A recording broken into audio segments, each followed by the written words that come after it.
예수님은 누구신가? 8번째, 너를 위하여 처소를 예비하리라. 너를 위하여 처소를 예비하리라. 할렐루야. 여름의 햇살처럼 밝고 밝은 하나님의 임재를 사모하며 예배하는 여러분을 축복합니다. 이 시간 선포되는 이 말씀이 여러분 마음의 장막에 내리는 하나님의 만나요. 성령의 불이 임하시는 생명의 기름 부음으로 부어주실 줄 믿습니다. 여러분, 남아프리카 공화국의 대통령이었던 만델라를 기억하시죠? 그가 감옥에 갇혔을 때 그의 딸이 아들을 낳아서 찾아왔어요.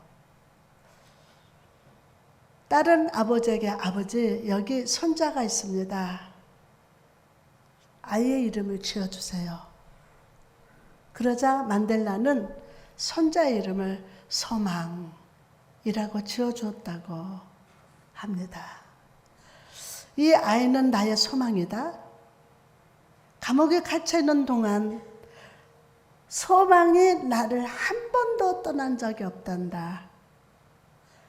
감옥에서 27년이나 보냈지만 매일 똑같은 마음으로 내가 바라보는 소망이 나를 지배했고 나는 그 소망을 향해서 늘 기쁜 마음으로 살아왔다. 그래서 아이의 이름을 소망이다. 그래서 아이의 이름을 소망이다. 그리고 이렇게 소망을 품고 살던 만델라는 결국 남아프리카 공화국의 대통령이 되었습니다. 성도 여러분, 요즘 우리의 삶의 풍경이 어떻습니까? 코로나19는 여전히 사람들을 공격하고 있습니다. 교회의 예배와 모임은 점점 위축되고 있습니다. 전 세계적인 불경기입니다. 감옥에 갇힌 만델라 대통령처럼 소망의 빛을 찾아볼 수 없는 절망과 두려움의 현실을 살고 있습니다. 오늘 본문 속의 분위기도 절망의 그림자가 가득했습니다. 요한복음 14장에는 예수님께서 십자가를 지시기 전 제자들에게 남기진 마지막 고별 설교의 내용을 담고 있어요. 마지막 고별 설교. 특히 13장에 보면 예수님께서는 주님의 제자 중 한 명이 주님을 팔 것임을 예언하시고 십자가를 지시고 죽고 부활하신 것과 제자 베드로가 주님을 3번 부인하게 될 것도 예언하시는 모습이 나옵니다. 3년 동안 언제나 함께 하시면서 좋은 선생님이 되어주셨던 예수님께서 이런 말씀을 하시는 것을 들은 제자들은요, 마음이 불안해졌습니다. 그리고 예수님께서는 두려워하고 절망에 빠진 제자들 향해서 중요한 명령을 하십니다. 자, 그럼 오늘 두려움의 시대를 살아가는 우리에게 주 예수님께서 주시는 명령은 무엇입니까? 첫 번째 명령은 마음을 흔들지 말아라. 마음을 흔들리지 말아라. 시작. 마음을 흔들리지 말아라. 1절에 너희는 마음에 근심하지 말라. 하나님을 믿으니 또 나를 믿으라. 또 나를 믿으라. 주님께서는 먼저 너희 마음에 근심하지 말라. 누구 어디에? 너희 마음에 근심하지 말라고 하십니다. 주님께서는 다른 어떤 것보다 그들의 마음, 생명의 중심이요 믿음이 거하는 곳인 마음이 흔들려서는 안 된다고 명령을 하세요. 마음이 흔들리면 안 된다. 왜냐하면 사람의 신앙의 위기는 외부 문제나 고난에서 오지 않고 마음의 흔들림에서 오기 때문이에요. 마음의 흔들림 때문에. 잠언 4장 23절에 보니까 모든 지킬 만한 것 중에 더욱 뭐를 지켜라? 내 마음을 지키라. 생명의 근원이 어디에서? 이에서 남이라. 그리고 주님은 이런 마음의 근심과 흔들림을 극복할 방법을 알려주십니다. 바로 하나님을 믿으니 또 나를 믿으라. 다시 한번 하나님을 믿으니 또 나를 믿으라. 여러분 여기 믿으라는 단어의 원어를 보면 잠시도 쉬지 말고 계속 믿으라는 뜻이라고 합니다. 잠시도 쉬지 말고 계속 믿으라. 근심할 틈이 없이, 흔들림 틈이 없이 마음으로 임마누엘 예수 그리스도를 계속 믿으라. 사람은 언제나 현재에서 살아갑니다. 현재에서. 그런데 어떤 사람들은요, 과거에 매여 살고 과거가 자기를 잡아당길 때 끌려갑니다. 끌려가요. 그래서 조금만 힘들고 어려울 때마다 그 과거를 생각하고 과거를 집착해요. 그래서 거기서 우울증 생기고 뭐 어마어마한 상황이에요. 여러분, 과거는 이미 지나갔어요. 잘했든지 못했든지 후회하지 말고 눈물 흘리지 말고 십자가에 못 박아 버립시다. 오늘 지금 십자가에 못 박혀 버립시다. 아멘. 그리고 오늘을 살고 내일을 바라보며 살아갑시다. 창세기 32장에 보면요, 약복강에서 천사와 씨름하는 야곱의 모습이 나옵니다. 엉덩이 뼈가 막 부러졌는데도, 이 엉덩이 뼈가 부러졌는데도 축복을 갈망하면서 붙드는 야곱을 향해서 천사가 묻습니다. 너의 이름이 무엇이냐? 천사가 물어요. 응대이 방댕이 부러졌는데도 나 축복해 주시면은 난 놓지 않겠다고 하는 야곱을 향해서 천사가 너의 이름이 무엇이냐? 몰라서 묻습니까? 성경에서 이름은요, 셈이라고 하는데 단순한 호칭이 아니라 그 사람의 존재와 성격과 속성을 보여주는 것을 의미합니다. 다시 말해서 지금까지 너는 어떤 인생을 살았느냐? 묻습니다. 그러자 야곱 대답합니다. 네, 저는 야곱입니다. 그는 이름처럼 발뒤꿈치를 잡는 인생, 어떻게든 자기에게 이익이 되면 결국에는 쟁취해내는 인생을 살았어요. 하나님 보실 때 악해도 나에게 유익이 되면 수단 방법을 가리지 않고 차지하는 인생을 살았습니다.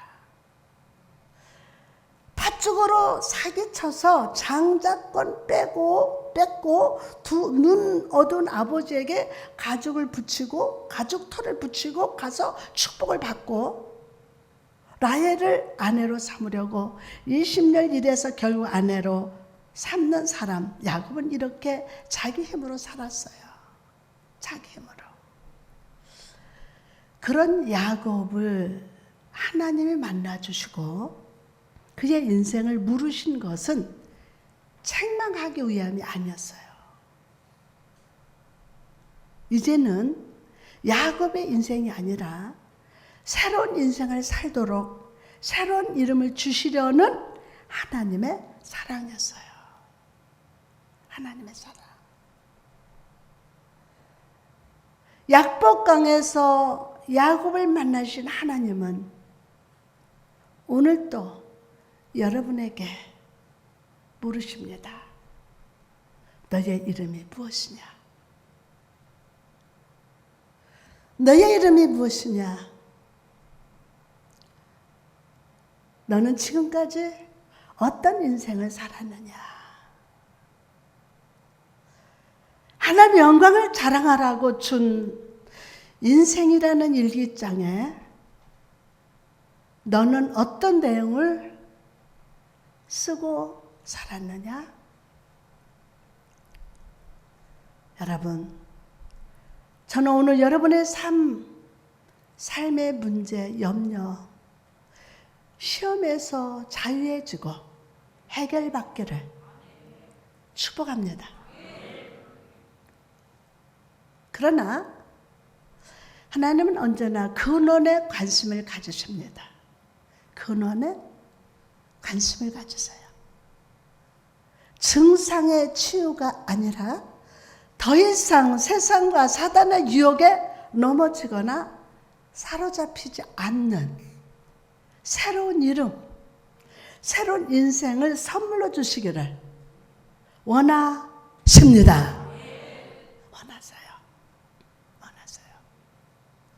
창세기 32장 28절에 보니까 그가 이르되 내 이름을 다시는 야곱이라 부를 것이 아니요 이스라엘이라 부를 것이니 이는 내가 하나님과 및 사람들과 겨루어 이겼음이라.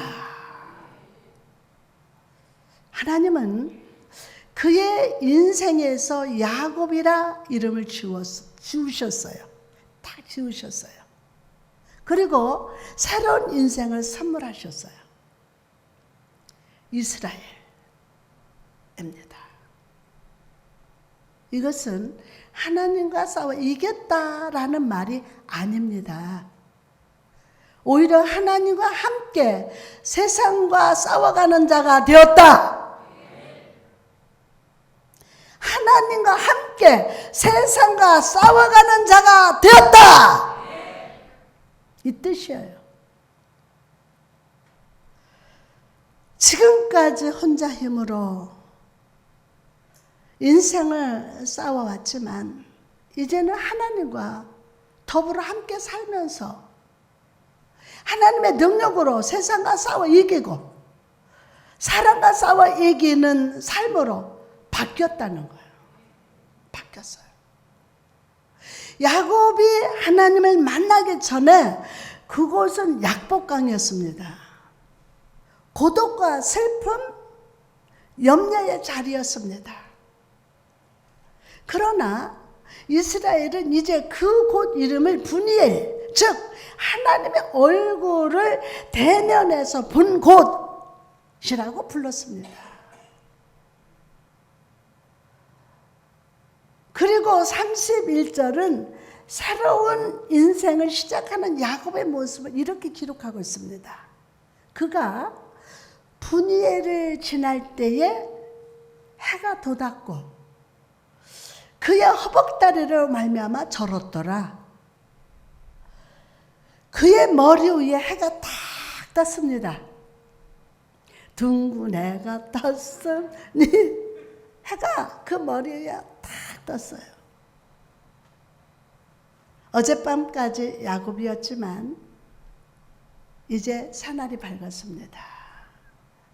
비록 다리를 절고 있었지만 그것은 상처가 아니라 하나님의 은혜의 표시였어요.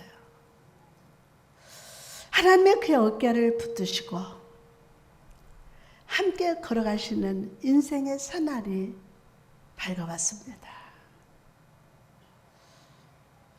성도 여러분, 저는 오늘 이 예배 자리에서 여러분이 하나님과 씨름하기를 바랍니다.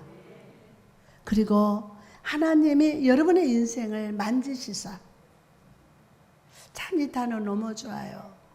하나님이 여러분의 인생을 만지시사 이제 내 힘과 내 능력을 의지하는 것을 쳐내시고 하나님과 더불어 걸어가는 새 아침, 새 날을 살아가시기를 주님의 이름으로 축복합니다. 축복합니다. 자, 그럼 하나님과 더불어 새 날을 살아갈 때 어떤 마음으로 살아야 합니까? 바로 믿음으로 살아야 돼요. 믿음으로. 믿음으로 사는 자는 하늘 위로 받겠네. 무슨 일을 만나든지 만사형통하리라. 무슨 일을 만나든지 만사형통하리라. 아멘. 자, 그럼 여러분, 믿음이란 무엇입니까? 믿음에도 종류가 있습니다. 먼저는 자기 자신으로부터 나오는 믿음입니다. 자기 자신으로부터 나오는 믿음. 이것을 확신이라고도 하고 신념이라고도 합니다. 어떤 멋진 물건을 보면서 저거 가져봤으면 좋겠다 라고 생각할 때 그것은 내 마음, 내 바람일 뿐 실제로 손에 쥐어지지는 않습니다. 그죠? 아파트 60평짜리 참 나도 저 집에서 살아봤으면 좋겠다. 근데 실제로 내 집이 안 돼요. 그렇죠? 반면에 누군가 그 물건을 들고서 내가 일주일 후에 이 물건을 주겠다 라고 약속했다고 봅시다. 오늘 저 물건이 내 손에는 없지만 이미 내 것이나 다름이 없습니다. 다음 주에는 내 손에 들어올 것이기 때문입니다. 이런 의미에서 참 믿음은 나로부터 오는 것이 아닙니다. 참 믿음은 나로부터 오는 것이 아니에요. 먼저 하나님의 약속을 보내십니다. 오늘 이 약속을 받으시기를 주님의 이름으로 축복합니다. 절대로 여러분 그냥 축복 안 해줘요. 그리고 그 약속을 마음에 진실하게 받아들이고 응답할 때 이것이 바로 믿음이라는 거예요. 이 믿음을 소유할지어다. 아멘, 아멘. 아브라함을 떠올려보시기 바랍니다. 갈대우르에 살던 아브라함에게 하나님이 딱 찾아가셨어요. 그리고 먼저 약속의 말씀을 딱 보내십니다. 땅을 주시겠다고 약속하셔요. 땅을. 자손을 번성케 하셔서 하늘의 별처럼 바다의 모래처럼 큰 민족을 이루겠다고 하십니다. 그런데 이 약속의 말씀 앞에서 아브라함은 어떻게 반응했습니까? 어떻게 반응했어요? 하나님이 머무르라고 한 땅에 흉년이 오자 그 땅을 떠나서 애굽으로 내려갔어요. 그 땅을 떠나서 애굽으로. 그러다가 아내를 누이라고 속이고 뺏길 뻔했어요. 아들을 주신다고 약속도 하셨어요. 그러나 아브라함의 반응은 여종을 통해서 이스라엘을 낳았어요. 결국 이삭과 이스마엘의 싸움이 2020년 현재 아랍과 이스라엘의 싸움으로 계속되고 있습니다. 하나님의 약속의 말씀을 계속 보내시는데 아브라함은 믿음으로 응답하지 못하고 계속 실수하고 계속 넘어지고 불안한 삶을 살아가고 있어요. 그런 아브라함에 의해서 하나님 다시 찾아가셨습니다. 창세기 17장 1절에 여호와께서 아브라함에게 나타나서 그에게 이르시되 나는 전능한 하나님이라. 너는 내 앞에서 행하여 완전하라.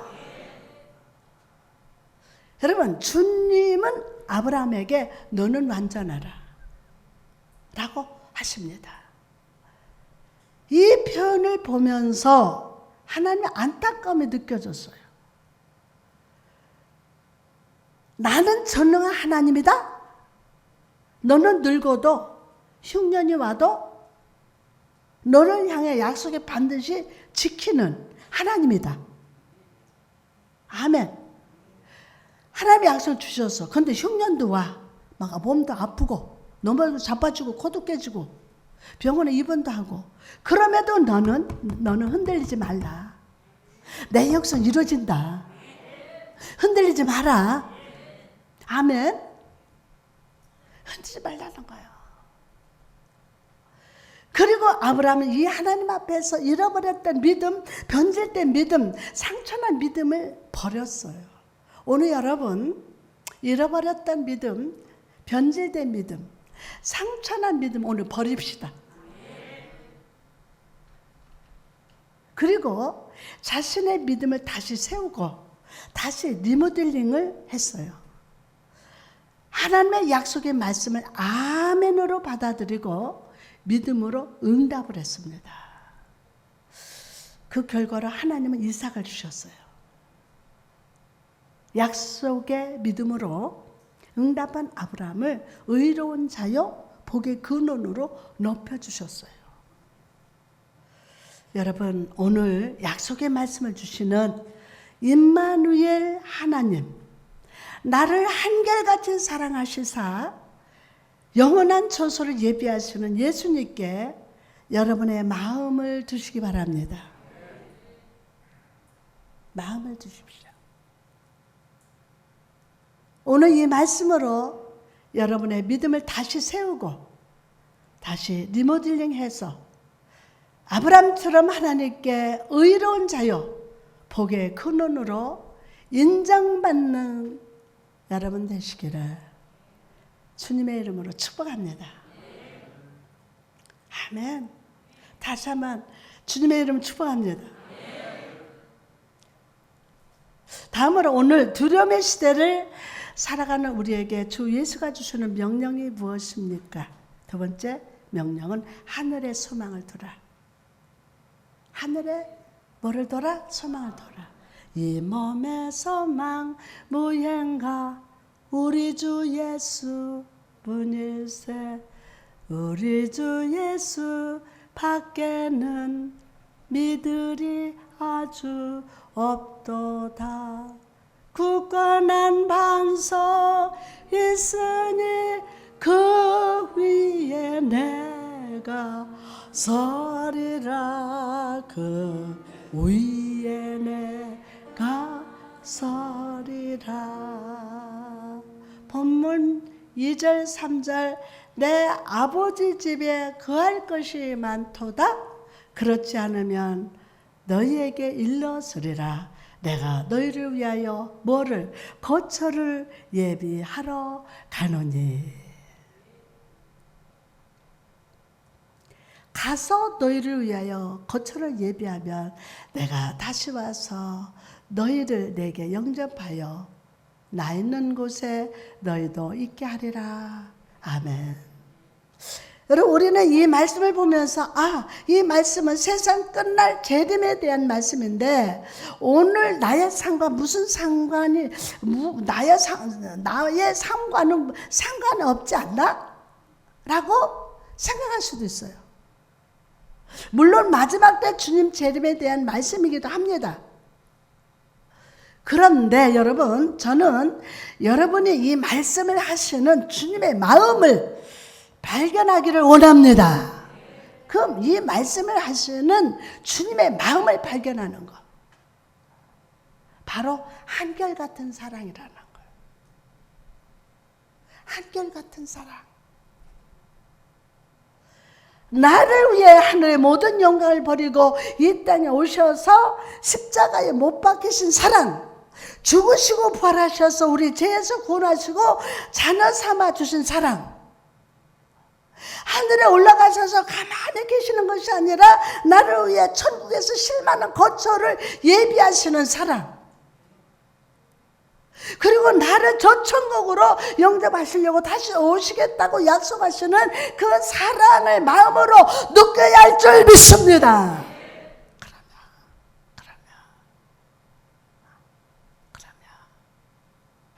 그러므로 여러분, 우리는 이 썩어진 세상에 소망을 두어서는 안 됩니다. 안 돼요.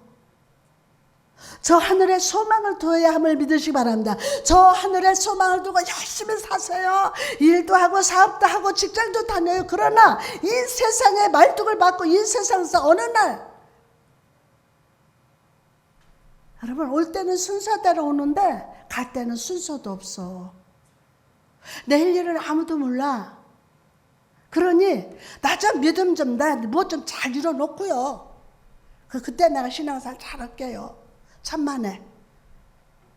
아니에요. 올 땐 순서대로 온다니까요. 근데 갈 때는 그게 아니에요. 부지런히 일하세요. 최선을 다하세요. 사업도 열심히 하고 오늘 그 축복 받을지어다. 그러나 그 세상에 그 사업장에 그 물질에 소망을 두지 말고 많이 벌고 잘 부자 되세요. 그러나 소망은 하늘에 둬요.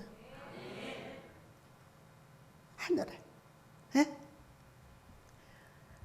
창세기 46장에 보니까 총리가 된 요셉이 그 아버지 형과 형제들에게 이런 말을 합니다. 창세기 46장 33절에서 34절에 제가 봉독하기 바로가 당신을 불러서 너희의 직업이 무엇이냐 묻거든 당신들은 이르기를 주의 종들은 어렸을 때부터 지금까지 목축하는 자들이온데 우리와 우리 선조가 다 그러하나이다 하소서. 애굽 사람은 다 목축을 가증히 여기나니 당신들의 고센 땅에 살게 되리이다. 누가 얘기한 거예요? 그의 아버지 야곱과 형제들에게 누가 총리가 된 요셉이.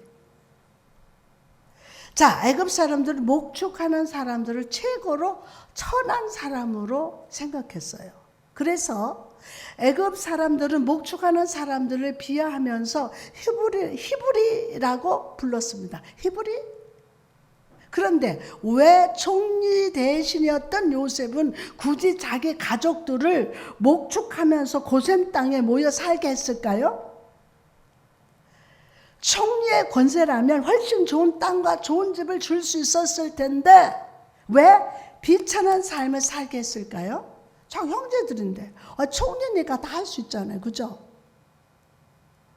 그 이유는 요셉이 아주 오래전 하나님께서 그의 조상 아브라함에게 주셨던 예언을 잊지 않았기 때문에 예언을 잊지 않았어요. 오래전에.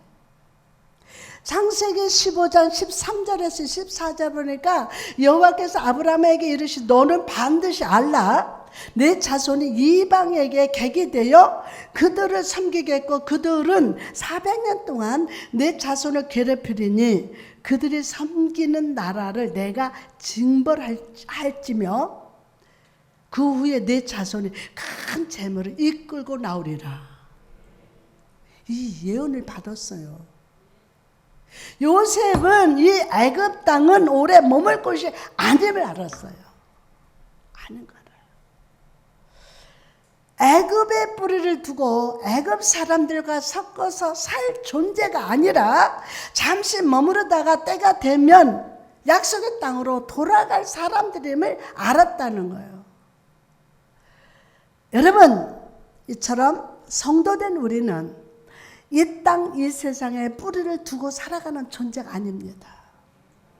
아니에요. 옛날 어떤 임금이 하는 일마다 실수하고 왕에게 반대하던 신하에게 어떻게 벌을 줄까 하고 고민하고 있었어요. 그리고 왕은 그 신하에게 코끼리 10마리를 하사품을 주었다고 합니다. 코끼리 10마리. 사람들은 왕에게 값비싼 코끼리 받았다고 막 부러워했어요.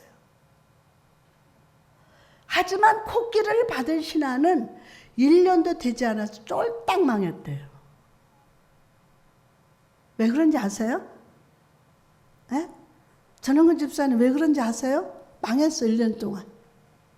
왕이 준 코끼리라서 죽일 수도 없습니다.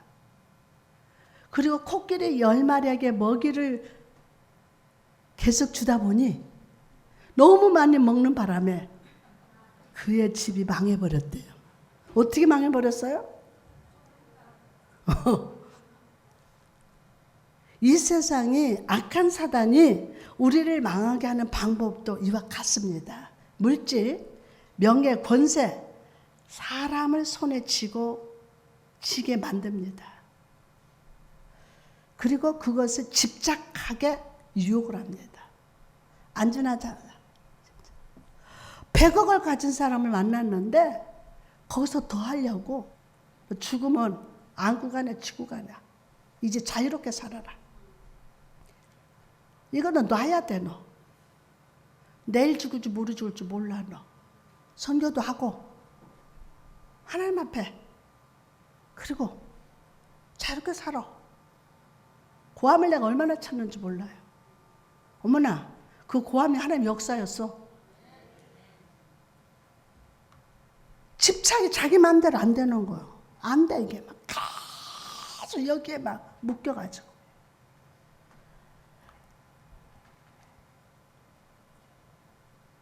마귀는 물질, 명예, 권세, 사람을 손에 쥐게 만들어요. 그리고 막 집착하게 유혹합니다.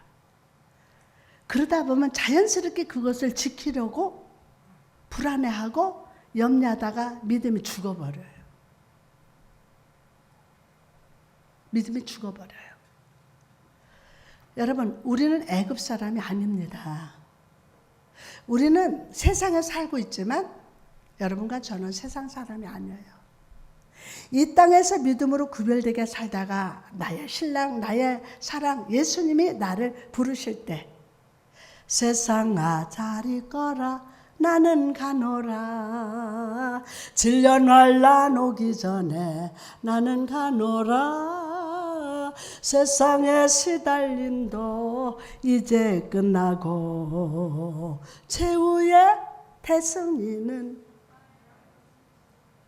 최후의 대승리는 이것이로다. 나의 것이라는 거예요. 해보다 더 밝은 천국에서 주님의 예비하신 천국에서 참된 안식을 누리기를 소망하는 하늘에 속한 백성임을 꼭 잊지 마시기 바랍니다. 아멘. 나가서 하늘에 소망을 둔 사람은요 미래를 바라보며 살아갑니다. 하버드 대학교의 옐런 랭어라는 심리학자는 시계 거꾸로 돌리기 연구라는 심리 실험을 했습니다.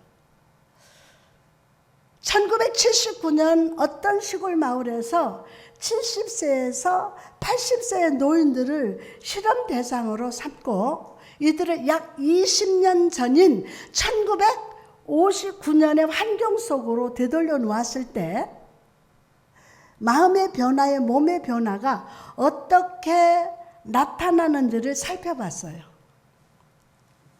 실험 결과는 놀라웠습니다. 기억력과 언어 능력이 좋아졌고 스트레스가 사라지고 운동 능력이 좋아졌대요. 실제로 몸이 젊어지는 것을 느꼈다고 합니다. 느껴졌대요. 이 실험을 통해서 앨런은 사람의 몸과 마음은 매우 밀접하게 연결되어 있다는 것을 증명했어요. 여러분, 만약 우리 마음의 시계를 20년 전이 아니라 미래의 영혼에 고정시켜 놓고 산다면 어떻게 될까요? 사람의 영혼에는 소망이 절대적으로 필요합니다. 하나님께서는 미래를 소망해야만 살아갈 수 있는 존재로 우리를 창조하셨기 때문이에요. 그런데 요즘에 사는 사람들을 보면 아주 작은 일에도 사소한 문제 앞에서도 쉽게 절망을 해요. 쉽게 절망을 해요. 왜 이렇게 절망할까요? 그 근본적인 이유를 살펴보면 하나님을 떠났기 때문이에요. 그리고 꽃을 보십시오. 꽃을 꺾어서 물병에 넣어두면 얼마 동안은 살아 있습니다. 우리 꽃꽂이를 주일날 하는데 수요일날 와가지고 보니까 다 시들었어. 왜 시들었나 했더니 그냥 꺾어다가 꼿꼿이한 거야. 그래서 제의를 했어요. 이렇게 살아있는 거 화분 넣으면 어떨까요? 제가 그랬어요.